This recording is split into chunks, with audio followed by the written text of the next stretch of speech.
Welcome to me, thee, and Charity. This YouTube channel's name is that because that's kind of the focus.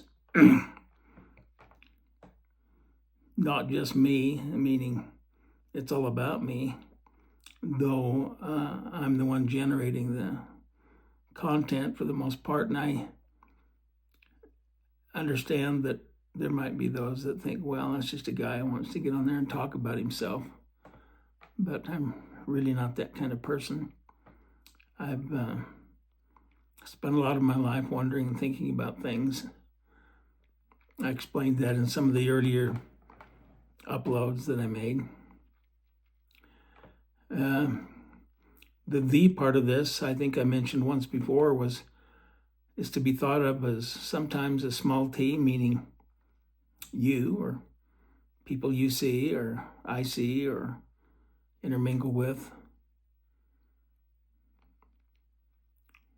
our fellow man, our neighbors, our kin.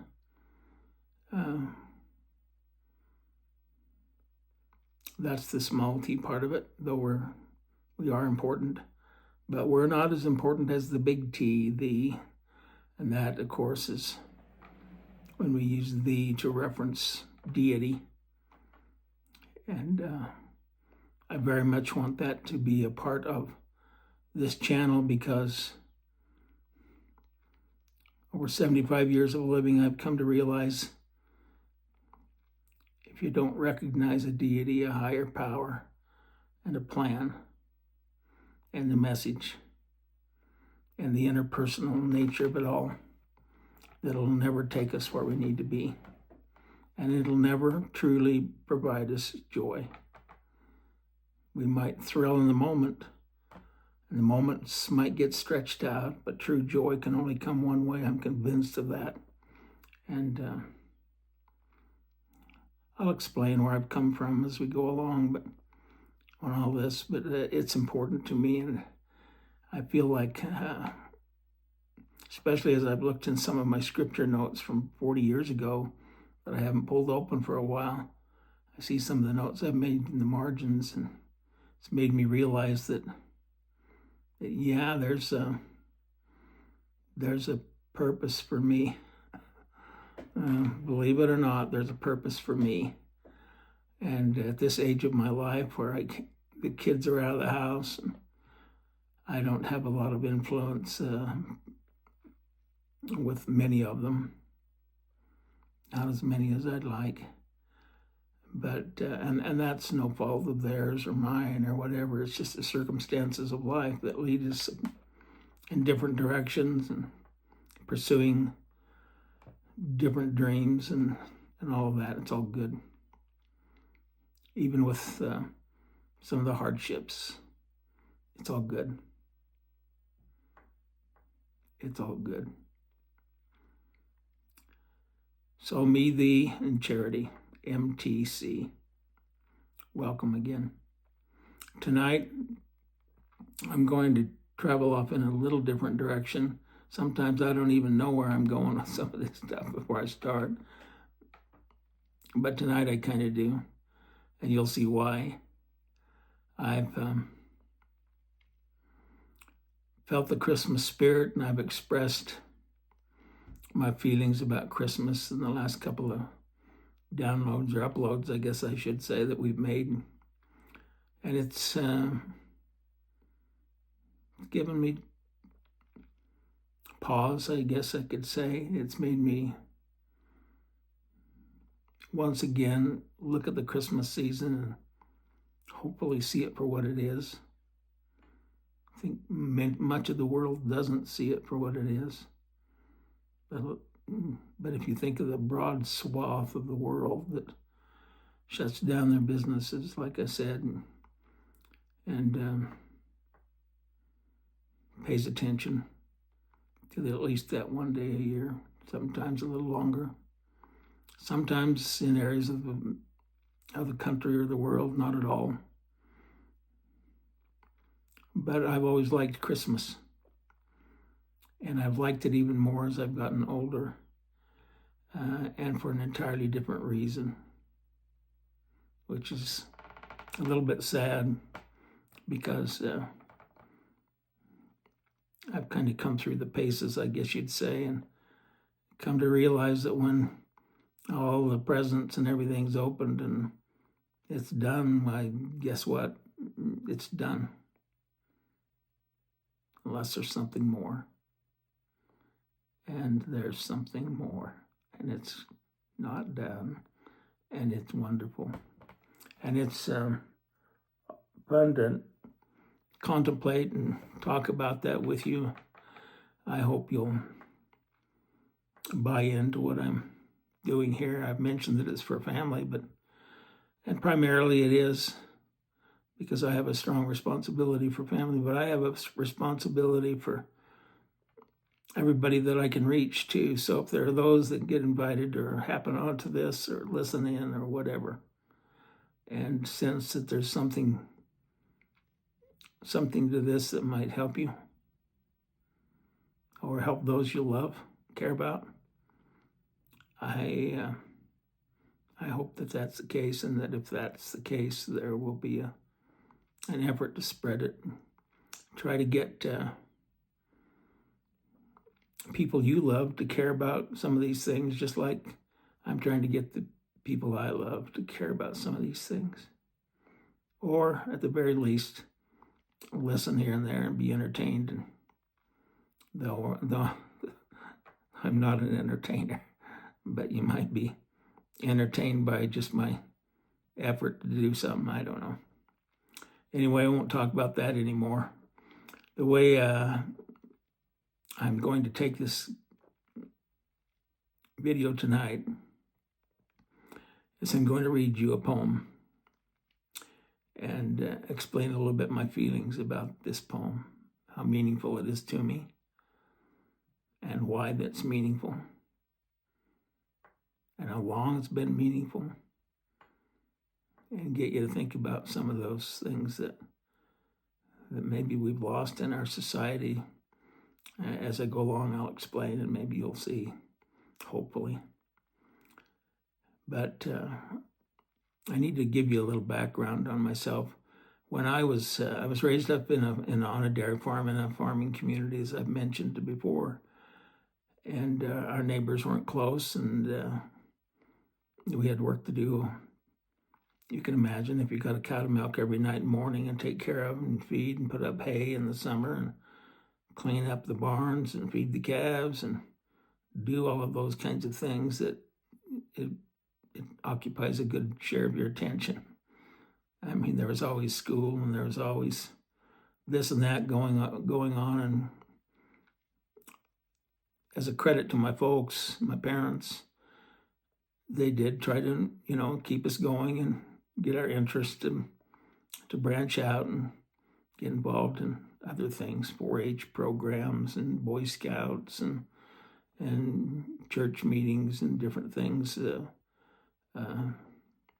school activities, responsibilities, homework, all kinds of things. Anyway, so it wasn't always milking cows. Just if I give you the impression that that's all it was, then I've not led this discussion correctly.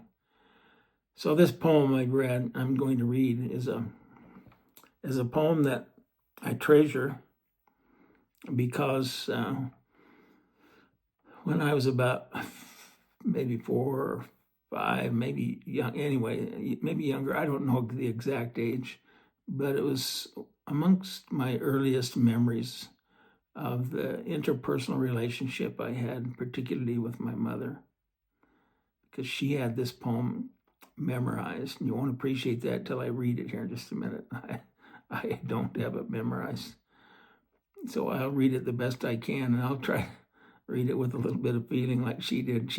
When you have something memorized, it's like untying your hands, because now you can devote all your energies into the fluctuations in your voice and the oohs and ahs and really lure somebody right into the story. And that's kind of the way it was when she would read this, or not read it, but tell it to us. It was more than a story. It was like an experience.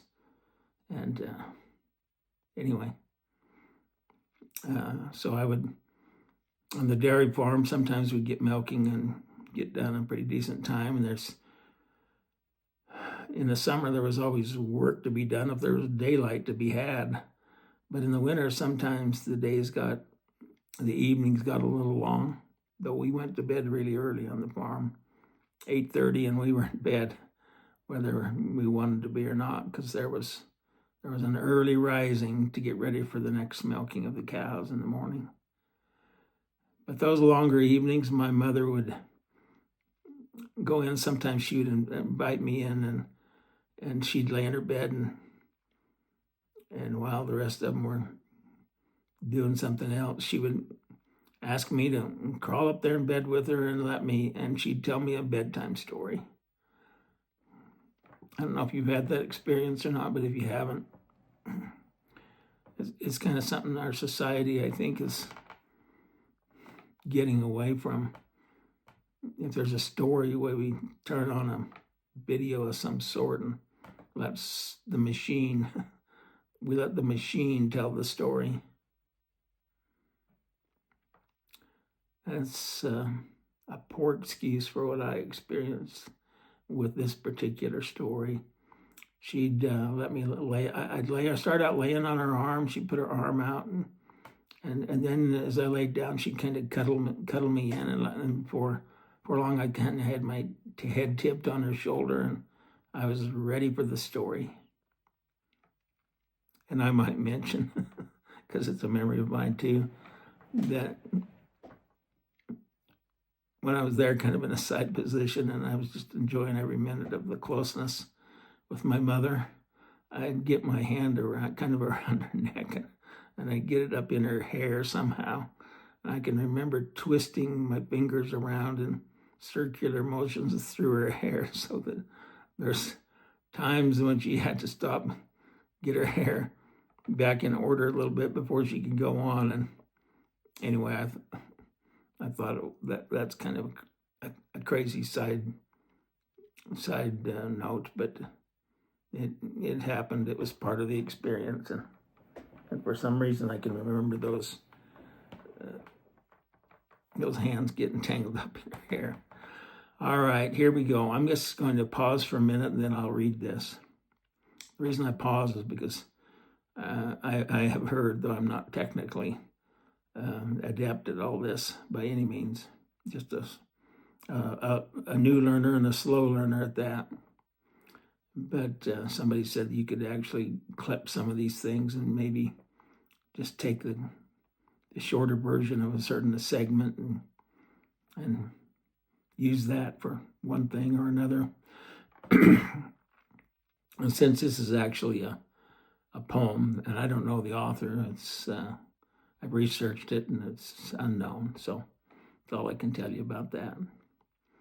But it was a joy, and I can remember when it was over, asking, "Can we do that again?" It's like, I don't want to go off to bed yet. Can we do that again? It was just that enjoyable. And sometimes she would, and sometimes it was too late. But if we couldn't, I'd kind of bother her for the next few days until she came in again and let me have that experience. So anyway, it was a great time. All right.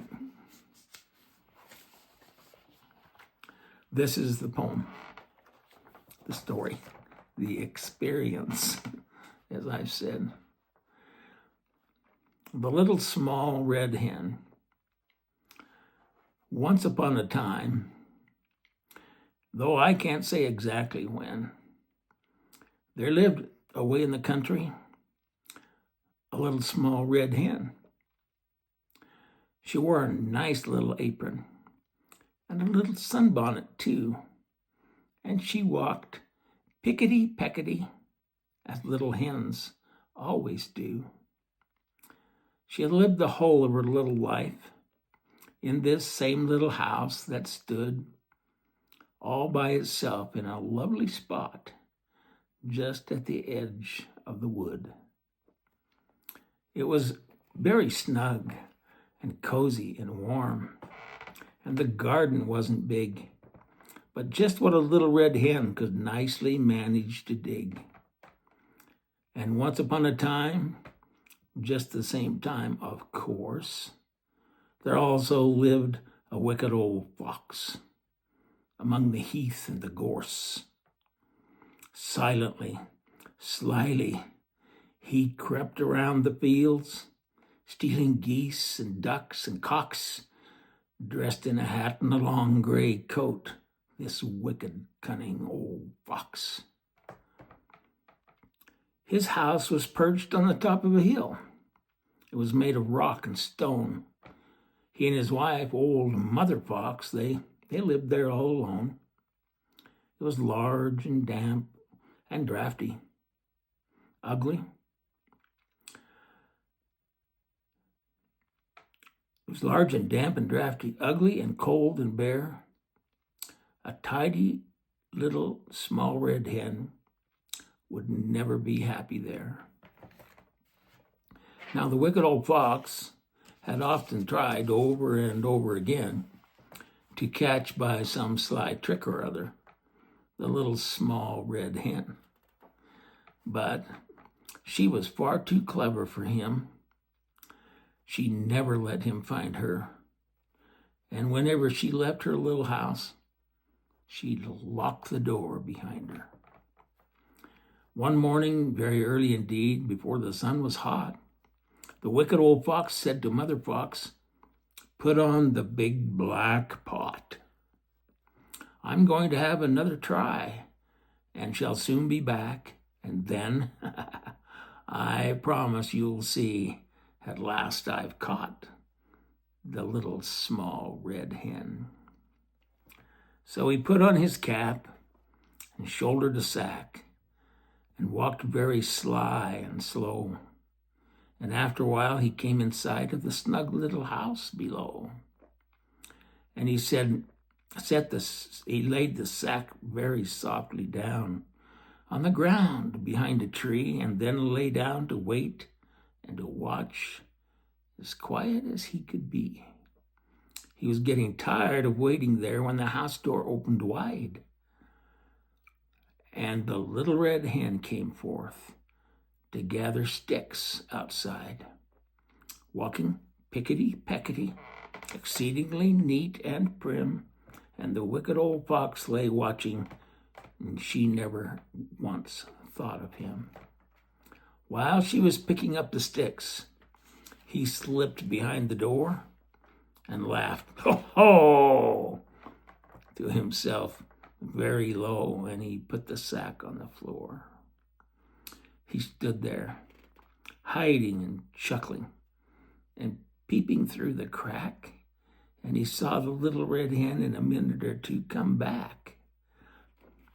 He stepped inside with her bundle of sticks, as cheerful as one could be, when the wicked old fox sprang full at her throat. "I've got you now," cried he. "What good are bolts and bars?" she said. "How silly you must be to think that you could ever keep out a cunning old fox like me." Of course, the poor little red hen was now in a terrible fright. She gave a scream and dropped her sticks and tumbled left and right, but just had time to fly up on a beam that went across overhead, quite out of reach of that wily old fox. "But I'll have you yet," he said. Then he began to run around and around and around and around beneath, looking up every now and then, laughing and showing his teeth.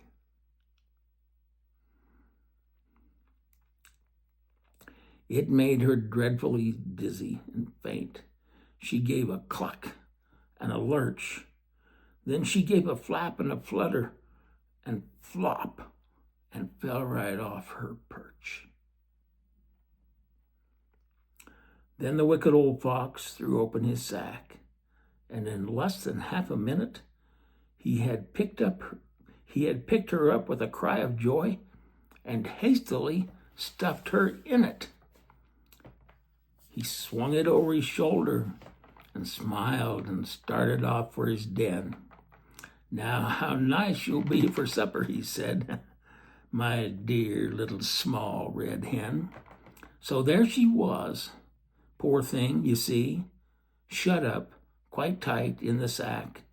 She found it most unpleasant there, close and stuffy and black. But she thought of her little scissors in her apron pocket hid. "I will cut a hole and see where I am," she said.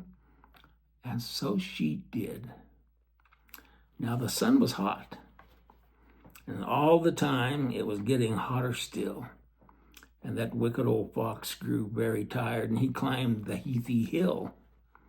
He dropped on a mossy bank and said, It may be lazy, but I think I'll just have 40 winks." And his wicked eyes blinked and shut. A little red hen, indeed, was also very glad to rest a bit from the jogs and jolts and the bangs and the bumps she had. And she thought, if I cut a little hole, why not a big one too? And she cut a slit that was long enough to let her whole self through. Wasn't she pleased to be free again? And she said, "I must run double quick, and before I go, I'll manage to play that wicked old fox a trick." And she took a great big knobby stone, as large as a lump of coal, and heaved and pushed and pushed and heaved till she got it through the hole. And then she scuttled, panting home as fast as her legs would go, not walking pickety-peckety this time. Oh dear, no. She scuttered and fluttered down the hill and scampered through her door. "Oh, thank goodness," she said. "I'm all out of breath. I'm safe at home once more." And when the wicked old fox woke up, it was getting dark and late, and he shouldered the sack and found it now a most remarkable weight. "Dear me," he said, "she weighs like a goose. I thought she'd be light as a wren. What a splendid supper we'll have tonight of this little small red hen."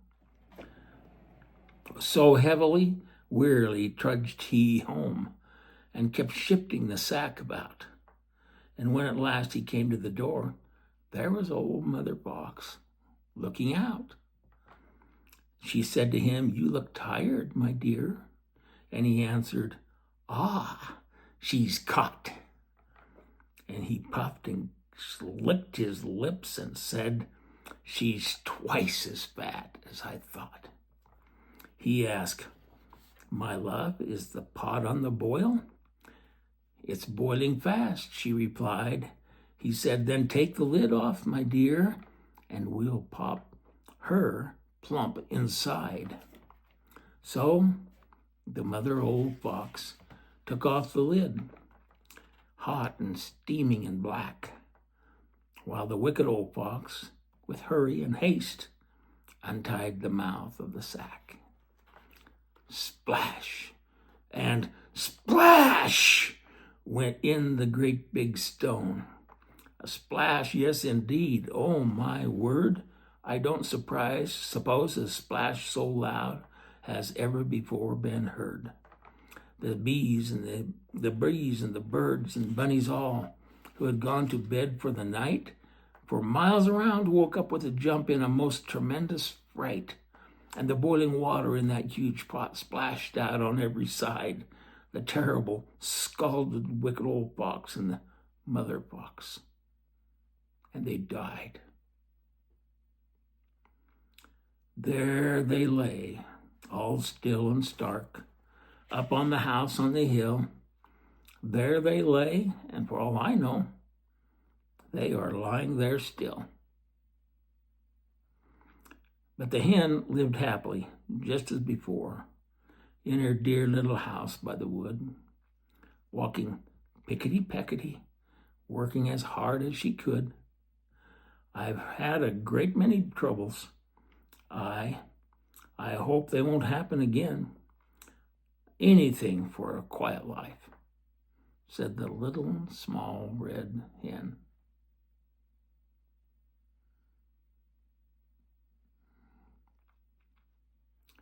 End of story. Now, I tried to put a little feeling in that, but it was nowhere near what my mother could do because she had it all memorized. I think she'd even add a phrase here and there or exaggerate or put more feeling in. And the other thing I've thought through the years as I've thought back on that is that's kind of it's kind of a sad outcome. And anyway, it didn't seem to bother me at all because I knew who I wanted to win during that all of that, and the one I wanted to win actually won, and the ones that were the villains, they actually lost. So it's better than some of the movies you see nowadays and some of the stories you hear. Anyway, back in those days and in my memory all the days since, it's my favorite. And the reason it's my favorite,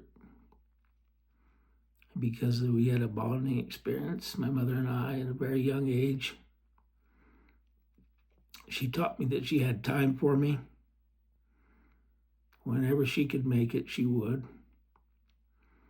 And that it wasn't all about her. It was about trying to do some things to make my life enjoyable. She knew I loved that story. Truth be known, she loved telling it too. I don't know if she'd have done it if she hadn't enjoyed it. Like I said, I think what made it enjoyable is she took the liberties to sweeten it up even more than I tried to reading it, because you just can't read it and do justice to it like she did. So I've always appreciated her for that. And some of you that know me closely, or kids and so forth, will say, well, how come you didn't tell us that story? Well, the truth of the matter is that after I left the house, I forgot all the words, and I looked and couldn't find them until just recently. And then I found them and printed them up. It's an interesting side note, too, that when my parents passed away, we children all got together one Saturday, I think it was. We just decided, well, they didn't have a lot, but what few things we had, we'll try to divvy out. And we, I don't know whether we drew numbers or whatever, and started picking things that we had that we thought we might like, a picture or a vase or some embroidery or whatever that my mother had done. Different things. Wasn't much from my whole life of living, but that's had an impression on me too, because when it's all said and done, it's all over. There's just not much left, and I don't care whether that's a few dollars or whether it's millions of dollars. There's not much left. Because I realize, maybe I said that wrong, there are things left, but as far as the knickknacks, the things that you could touch and feel physically, were not there. But the feelings and the thoughts and the bonds, the instruction, the guidance, the life experiences, they weren't all good ones. Some of those life experiences at the time, had me in tears. And it's usually something that happened on the farm. I'll tell you about some of them another time, but animals die, and like I told you before, barns burn down, and there's trials. Crops fail, even though you try your best. And I'm sure they thought that even though they tried their best, maybe they had failed, but I don't believe they did. And part of the reason I don't believe they did is because there were some tidbits left behind, like this poem that I just tried to read, that bring back memories. And I think I mentioned before, like my mother, I think of her when I pull the bedspread, the last wrinkle out of the bedspread, because there's always one in it. Just as I give it a tug, I've trained my mind to think of her, because she always said, if you make a bed well, you can make a life well, and you can make a day well. But it starts with making a bed well, getting a good start. She never went to bed with the dishes undone and in the sink. She wasn't that kind of person. She wanted a fresh start. She knew what that felt like. And we need fresh starts in our lives. We need to shake off some of the old things that have been dragging us down. Maybe some bad feelings or some experiences that we just can't get out of our mind. We need to pigeonhole those, or trash them, I guess is a better word, and start fresh. You remember in school when the semester was over, you get to start fresh? That kind of feeling. And so this poem is a memory for me now, and it's a memory for me to share, and in hopes that somebody maybe would care enough about their kids, their bonding with their kids, with their family members, maybe their grandkids or whoever, and that they would cuddle them up, turn the TV off, throw out the videos, video games, and all the electronic noise. That was another thing I never mentioned. Television didn't show up in our neighborhood until I was in third grade, which had made me, about a 9-year-old. These memories were had before that. And that was when television was in its early days, and the picture was so bad, snowy picture we called it, had bad reception, and you could hardly make out the characters on TV. For a while, the reception was bad. Put an antenna on the roof and hope it worked, and if the weather was bad, it didn't. Anyways, now they have high-definition televisions, and they just keep improving them. My parents would have had no idea what TV really was compared to what we have today. But prior to TV were some good times, because we had time in the long evenings to tell stories, cuddle up, get close. And those kind of times have a longer shelf life. And I'm not so sure that shelf life doesn't extend clear into eternity, because it's getting pretty close there with me. Sometimes I think I'm getting old, and I still remember, and it's a wonderful, wonderful memory. And I'm happy to have had it, and I'm happy to share it. And